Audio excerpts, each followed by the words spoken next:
किस किस को लगता है आजकल बच्चे उल्टा जवाब दे देखते हैं, दे देते हैं ना। बच्चों को कुछ बोलो, उनके अच्छे के लिए हम बोलते हैं ना। पेरेंट तो गलत कुछ बोल ही नहीं सकता, अच्छे के लिए बोलेगा। फिर हम कहते हैं कैसे हो गए आजकल के बच्चे, हम तो अपने मम्मी पापा के साथ कभी ऐसा नहीं बोलते थे। तो हमारे बच्चे उल्टा क्यों जवाब दे रहे हैं ऐसा नेगेटिव तरह से? क्योंकि हम जो उनको राय दे रहे हैं वो बहुत अच्छी है, जो शिक्षा दे रहे हैं वो उनके लिए बहुत बेनिफिशियल है, लेकिन हमारी मन की स्थिति की जो एनर्जी है वो डिस्टर्ब्ड है। और हमारे शब्दों से पहले हमारे मन की स्थिति की एनर्जी जाती है वहाँ पर। जाती है कि नहीं? हमारी एनर्जी वहाँ पर जाती है, नहीं जाती है? जाती है ना एनर्जी वहाँ पर। किसी के साथ आप एक्सपेरिमेंट करके देखना, आप एक हफ्ते से उनके बारे में सोच रहे हो, ये ऐसा क्यों करता है, ऐसा क्यों, बोल कुछ नहीं रहे, सिर्फ सोच रहे हैं उनके बारे में, ये ऐसा क्यों करता है, ऐसा क्यों करता है, ऐसा क्यों करता है, ऐसा क्यों करता है, ऐसे नहीं करना चाहिए। एक हफ्ता उसके लिए सोचो, फिर बोलो आज तो मैं फाइनली बोल ही देती हूँ उसको जाके, और मैं बहुत अच्छे से बोलूँगी, प्यार से, रिस्पेक्ट से। तो हम बड़े प्यार से अपने आप को तैयार करके एक लाइन में उसको बड़े प्यार से बोलते हैं, आपको ऐसा नहीं, आपको ऐसा करना चाहिए।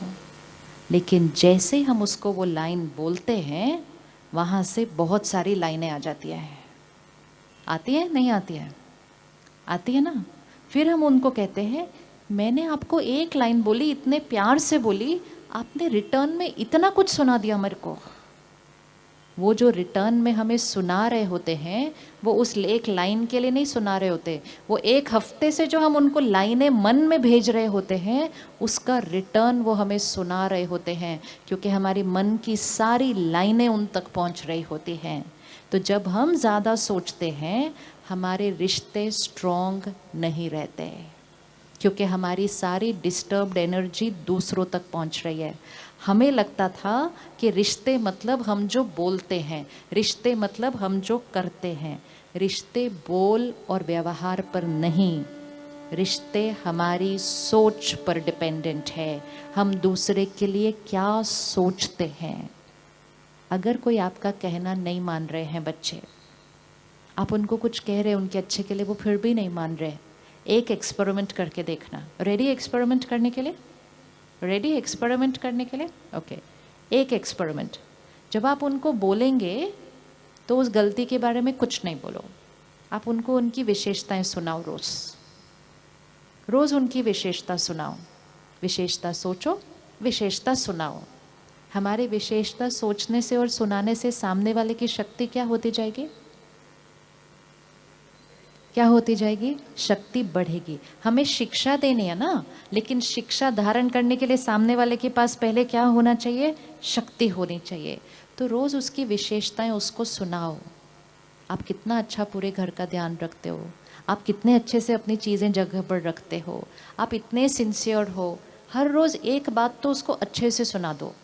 और जो शिक्षा देनी है वो आप थोड़े दिन के लिए बोलो नहीं, लेकिन रोज़ सुबह उठकर जब आप मेडिटेशन में बैठो या प्रेयर करने बैठो, आपको जो उसको शिक्षा देनी है वो आप मन से उस तक भेजो, मुख से नहीं बोलो। क्योंकि मुख से बोलने में वहाँ से उल्टा रिएक्शन आ रहा है, रिएक्शन आने से रिश्ते और बिगड़ते जा रहे हैं। सामने वाला सुनने के लिए अब रेडी नहीं है। सामने वाला कहता है बस रोज़ रोज़ मुझे ये टॉपिक सुनना नहीं। बोलते हैं कि नहीं बोलते? रोज़ रोज़ वही टॉपिक। उससे क्या होता है, वो रिश्ते हमसे दूर होने लगते हैं, क्योंकि हम वही टॉपिक रोज़ बोलते हैं उनको। पावर ऑफ द माइंड, परमात्मा इसको कहते हैं सकाश। यहाँ से बोलो, यहाँ से परमात्मा को कनेक्ट कर उनको एक अच्छी सी थॉट भेजो कि आप एक बहुत बहुत प्यारी आत्मा हो, आपके अंदर इतनी सारी विशेषताएं हैं। मुझे ऐसा लगता है आपके लिए ये वाली बात करना आपके लिए यूज़फुल है। ये यहाँ से भेजो, रोज़ भेजो और बोलो नहीं सारा दिन। रिश्ता स्ट्रॉन्ग होता जाएगा, सामने वाले की शक्ति क्या होती जाएगी? बढ़ती जाएगी। और जब सामने वाले की शक्ति बढ़ती जाएगी और आप रोज़ वो बीज डालते जाएंगे थॉट्स में, धीरे धीरे धीरे सामने वाले के अंदर वो बात को धारण करने की और फिर उस शिक्षा को अपने जीवन में इम्प्लीमेंट करने की ताकत आ जाएगी। और ये करते करते सबसे पहले किसका माइंड शांत हो जाएगा? किसका माइंड शांत होने लगेगा? कभी कभी कुछ बातें होती हैं जिस पे रोज हो रहा है, सिंपल बात, बच्चे पढ़ते नहीं। अब ये एक मंत्र जैसा बन जाता है घर के अंदर, रोज उच्चारण होता है, बच्चे पढ़ते नहीं, बच्चे पढ़ते नहीं, बच्चे पढ़ते नहीं। जो आता है उसको भी सुनाते, मेरे बच्चे पढ़ते नहीं, मेरे बच्चे पढ़ते नहीं। फिर वो भी बोलते हैं आपके बच्चे पढ़ते नहीं, आपके बच्चे पढ़ते नहीं। इतना ज़्यादा उच्चारण होती है वो लाइन, इतनी उच्चारण होती है, घर के अंदर एनर्जी क्रिएट हो जाती है बहुत हैवी। ये पढ़ते नहीं, ये पढ़ते नहीं, पढ़ते नहीं। अब ये ऐसा परफ्यूम क्रिएट करके उस बच्चे को बोलो अभी पढ़ो, जाओ अपने कमरे में और पढ़ो। और एयर फ्रेशनर उस कमरे में कौन सा डाला हुआ है? कौन सा डाला है? बच्चे पढ़ते नहीं। वो सारी वाइब्रेशन उनकी मन की स्थिति पर आती है, वो बैठते हैं पढ़ने के लिए, 5 मिनट कोशिश करते हैं, सारी एनर्जी उनको मिलती है, बच्चे पढ़ते नहीं, पढ़ते नहीं, पढ़ते नहीं। किताब बंद करते हैं, कहते हैं मेरा पढ़ने का मन नहीं, मैं जा रहा हूँ, फिनिश्ड। अब इसका ऑपोजिट एयर फ्रेशनर डालो कमरे के अंदर। जाते हैं ना इसे डालने के लिए, क्या डालेंगे कमरे में उनके? बताइए क्या डालेंगे उनके कमरे में? एयर फ्रेशनर कौन सा डालेंगे? साफ करो, शुद्ध करो उस हवा को। उन्होंने बैठ के पढ़ना है वहाँ पर। आप चाहते हैं कि वो एकाग्र होकर, एक रस होकर प्यार से पढ़ें। कौन सी सोच डालेंगे उस कमरे के अंदर? अब आपने बताना है कौन सी डालेंगे उस कमरे में, ताकि वो वाइब्रेशन उनके मन की स्थिति पर असर करे और वो करना शुरू कर दे। क्या डालेंगे उस कमरे के अंदर? बताइए क्या डालेंगे उस कमरे के अंदर? ये याद रखना है, ये सिंपल साइंस है। जो हम सोचते हैं, हम सब ने ये अनुभव किया है, जब हम मंदिर, मस्जिद, गुरुद्वारे, चर्च जाते हैं तो वहाँ जाकर भगवान को याद करना ज़्यादा इजी लगता है। घर में कोशिश करते हैं तो मन इधर उधर भटकता है, तो हम कहते हैं नहीं मैं मंदिर जाता हूँ, मंदिर जाकर मेरा मन बुद्धि एकाग्र हो जाती है, घर में इधर उधर भटकती है। क्यों ऐसा? भगवान जी क्या सिर्फ मंदिर में होते हैं? नहीं, भगवान जी को तो कहीं भी याद कर सकते हैं। फिर मंदिर जाके ज़्यादा अच्छा क्यों कॉन्सेंट्रेट होता है, घर में क्यों नहीं होता है? क्यों नहीं होता? क्योंकि मंदिर में, मस्जिद, गुरुद्वारे, आश्रम में सभी जो आकर बैठते हैं वो वही थॉट क्रिएट करते हैं। जो सभी आते हैं वही थॉट क्रिएट करते हैं। हर एक परमात्मा को याद करता है, उसकी एनर्जी अपने अंदर भरता है, वो ही वाइब्रेशन उस जगह में होती है। जो नया जाएगा उसकी भी वही थॉट चलेगी। अब आप चाहते हैं उस कमरे में, उस घर में बच्चे एकाग्र होकर पढ़ें, तो कौन सी वाइब्रेशन क्रिएट करनी चाहिए उस घर की? कौन सी वाइब्रेशन क्रिएट करनी चाहिए? जिससे जिसका न पढ़ने का मन भी हो ना, उसका भी पढ़ने का मन हो जाए। पावर है हमारे पास। हमारे पास इतनी पावर है कि जिसका पढ़ने का मन हो उसको भी डिस्टर्ब कर सकते हैं हम। और हमारे पास इतनी पावर है, जिसका न पढ़ने का मन हो उसका भी पढ़ने का मन कर जाए, अगर हम वो वाइब्रेशन उस घर में, उस कमरे में क्रिएट कर देते हैं। तो कौन सी एनर्जी डालेंगे उस घर के अंदर? अभी वैसे भी फरवरी मार्च आने वाला है, पता ही नहीं चलेगा, 2 महीने में आ जाएगा घर में माहौल। अभी से साफ करनी पड़ेगी हवा, उस दिन पे थोड़ी कर सकेंगे। क्या वाइब्रेशन डालेंगे? रोज डालनी है अपने घर के अंदर। कौन सी एनर्जी डालेंगे? क्या बोलेंगे? एक थॉट बताइए जो घर में डालनी है। हाँ, तो वो पॉजिटिव थॉट, हमें अपनी सोच क्लियर होनी चाहिए कि इस परिस्थिति में इस व्यक्ति के लिए मुझे कौन सी सोच क्रिएट करनी है। क्या बोलेंगे? बताइए ना, कितना इजी है। क्या बोलेंगे? पढ़ाई करें भी नहीं, क्योंकि करें मतलब नहीं कर रहे। इक्वेशन ध्यान से डालनी है। इनकी एकाग्रता शक्ति हाईएस्ट है, शक्तिशाली आत्मा है ये, powerful soul. Concentration power highest है, अपनी क्षमता से ज्यादा पढ़ते हैं और सफलता इनके लिए निश्चित है। 4 लाइनें, ये दुआएं हैं। ये आशीर्वाद है, ये वरदान है, जिसके लिए हम दूर दूर अपने बच्चों को लेकर जाते हैं और संत महात्माओं के पास जाकर कहते हैं हमारे बच्चे को आशीर्वाद दो ना प्लीज़, उसका एग्ज़ाम है। वो तो आशीर्वाद दे देंगे, लेकिन घर आकर अगर हमने सारा दिन आशीर्वाद नहीं दिए तो उनका भाग्य हम बदल नहीं पाएंगे। आशीर्वाद में इतनी ताकत होती है कि सामने वाले के भाग्य को बदल सकती है। आशीर्वाद की शक्ति बदल सकती है, नहीं बदल सकती? बदल सकती है ना। हम क्या करते हैं, जब हमारा कोई इम्पोर्टेंट काम होता है हम अपने बड़ों से आशीर्वाद लेते हैं ना। फिर वो हमें क्या आशीर्वाद देते हैं? आपका कार्य सफल हो। हम उनका आशीर्वाद लेते हैं, अपने काम पे जाते हैं, काम करते हैं, काम हो जाता है, हम उनको आकर कहते हैं आपके आशीर्वाद से मेरा काम हो गया। बोलते नहीं बोलते? बोलते हैं। उनका आशीर्वाद हमारा काम नहीं करता एक्चुअली।